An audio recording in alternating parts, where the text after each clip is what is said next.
తినడానికి తిండి లేని వ్యక్తికి బియ్యం ఇవ్వాలి, కానీ రేషన్ తీసుకొని బజార్లో అమ్మేసే వారికి ఎందుకు ఇవ్వాలని మంత్రి తుమ్మల నాగేశ్వరరావు కీలక వ్యాఖ్యలు చేశారు.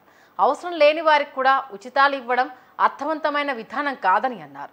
ప్రభుత్వ నిధులు వ్యర్థంగా పోకుండా చూడాల్సిన బాధ్యత మనందరిది అని తుమ్మల స్పష్టం చేశారు.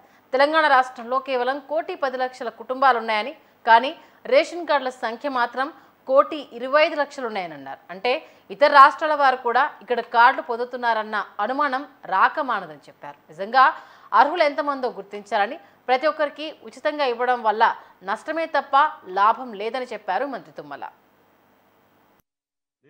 ప్రభుత్వంలో ఉండి చెప్పకూడదు, కానీ పెద్ద ఆయన కోపం రాదంటే ఉచితాలు తగ్గియాలి.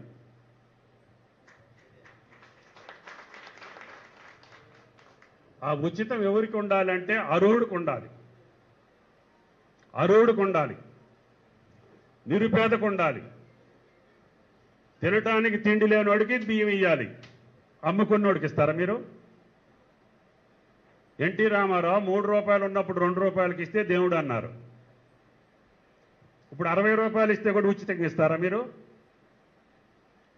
అప్పుడు మిమ్మల్ని ఏమంటారు? పద్ధతి కాదు కదా. మీ ఊళ్ళో కార్డు లేని వాళ్ళు ఒక 10-20 మందిని తీసుకురండి, రేషన్ కార్డు లేని వాళ్ళని. అంటే అందరూ పేదవాళ్ళేనా? ఈ తెలంగాణ కుటుంబాలే 1,10,00,000 కుటుంబాలు. మీ కార్డులు వచ్చి 1,25,00,000. అంటే పక్క రాష్ట్రాల్లో కూడా ఉన్నాయి ఇక్కడ కార్డులు.